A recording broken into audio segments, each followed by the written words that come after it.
So,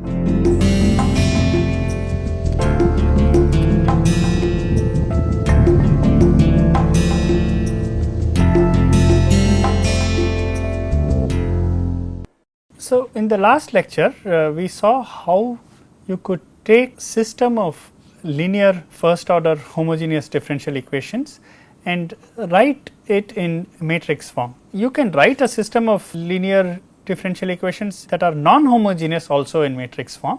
Okay. So, in that case what will happen is, instead of having dx by dt equal to ax, okay, so this is homogeneous case, but in the case of non-homogeneous equation you will have another term, the another vector b. So, this is also a matrix equation and b is a column vector.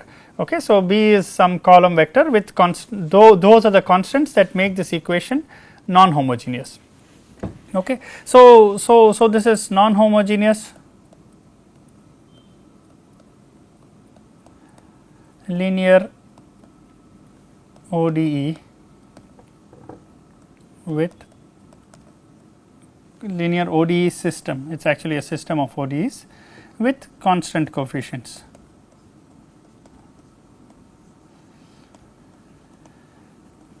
So, that would be the non-homogeneous linear ODE system with constant coefficients. Okay, now, let us get back to the homogeneous system. So, the homogeneous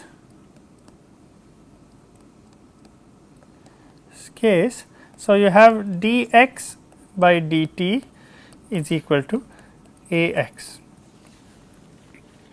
Okay. Now, if x1 is a solution,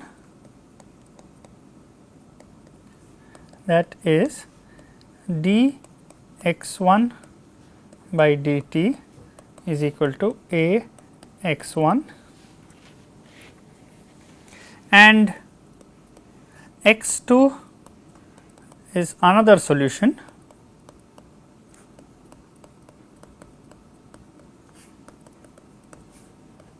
dx2 by dt is equal to ax2. Okay. So, suppose you have two solutions x1 and x2 to this homogeneous differential equation. Okay.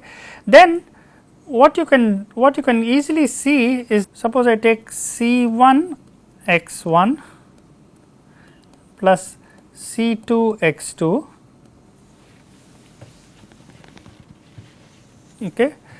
And now I put this in the differential equation. Okay. I call this equal to x prime. Okay.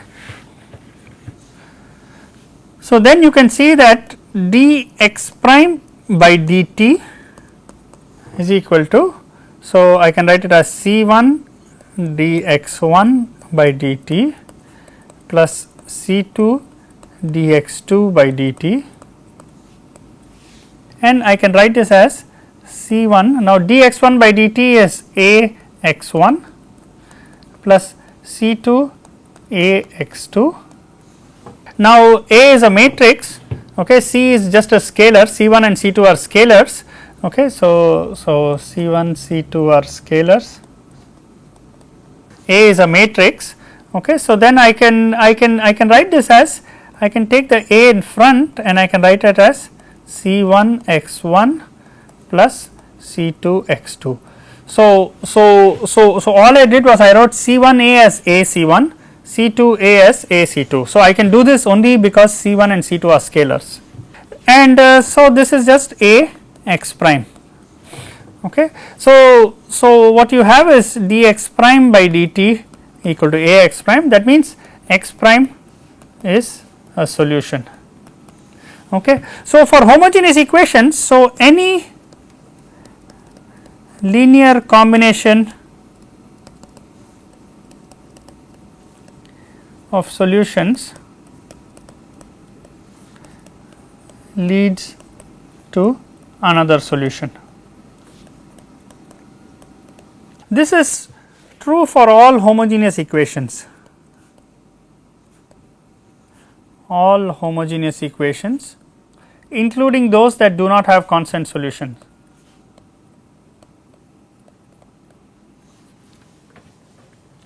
Okay. So, all homogeneous equations, and by all you mean not only first order,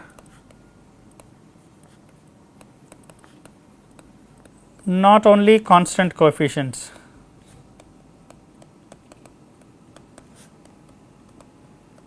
So, if you have any homogeneous equation, you can write the general solution as a linear combination of any two solution. You can write you can take linear combinations of solutions and get new solutions.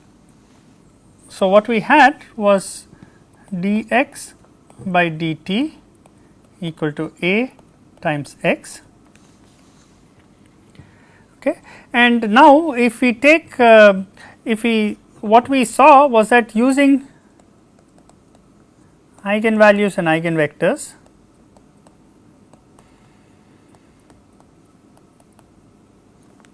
okay, we obtained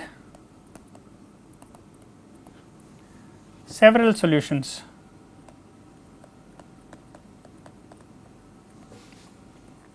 So, x we wrote as x lambda e raised to lambda t, where a x lambda equal to lambda times x lambda. Okay. And so now the different, if lambda 1, lambda 2 up to lambda n and x 1, x 2 up to x n. Okay. So, these are distinct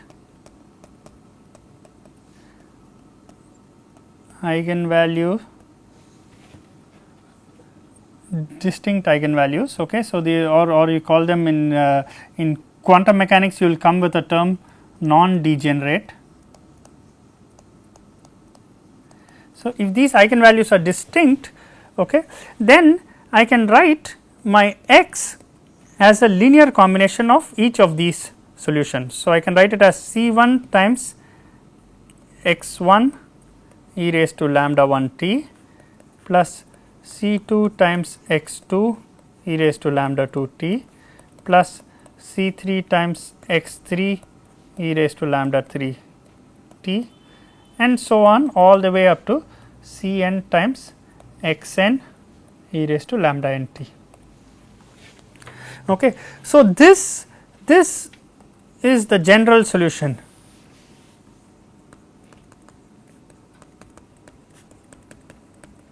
And it has n arbitrary constants.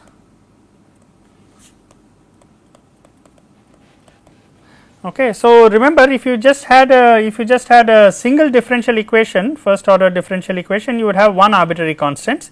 If you had n first order differential equations, the general solution will have n arbitrary constants, and these arbitrary constants are determined by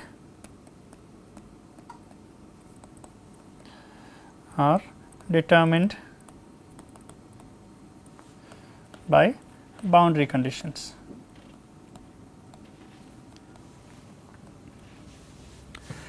Okay.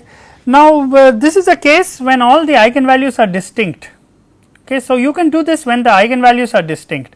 So, now what happens if eigenvalues are degenerate?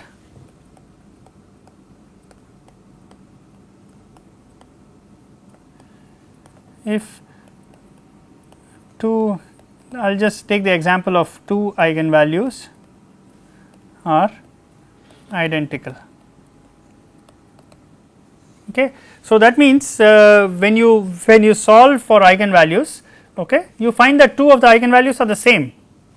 Okay. This is possible. Okay. Now, if you have two eigenvalues that are the same, then how do you write the general solution? Okay. You may or may not be able to find two orthogonal eigenvectors. Okay. So, if two eigenvalues are the same, so let us say x j e raised to lambda j t. Okay. So, this is one solution. Other solution you can write in this form x j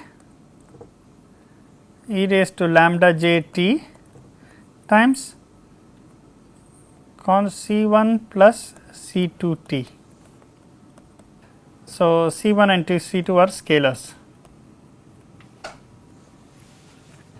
Okay. So, what is done in this case is you take so if two eigenvalues are identical, okay, then to find two solutions. So, one solution you take as xj e raised to lambda j t. Now, lambda j appears twice. Okay. So, the second solution with corresponding to lambda j is written in this form. Okay. So, C1 and C2 are scalars and these are chosen to satisfy ODE. Okay, so you basically you choose the appropriate values so that they satisfy the ODE. So, you try this form of solution and then you put in the equation. Okay. So, we will discuss all these in more details when we do some practice problems. Okay. But basically there is one other important message in this whole approach. Okay. So, this is, see, suppose you have dx by dt equal to Ax, we can imagine a trial solution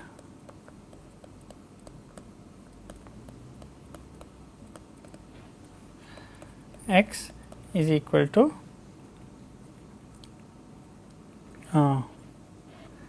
x equal to e raised to lambda t times some vector. Okay. And you can imagine trying a solution of this form. Okay. So, this is some vector.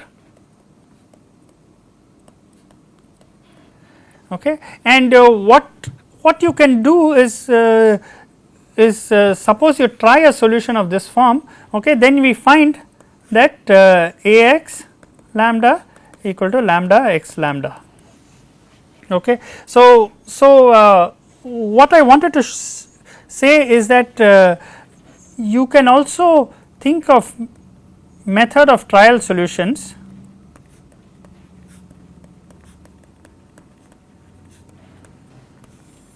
Okay. This is something that will be used regularly.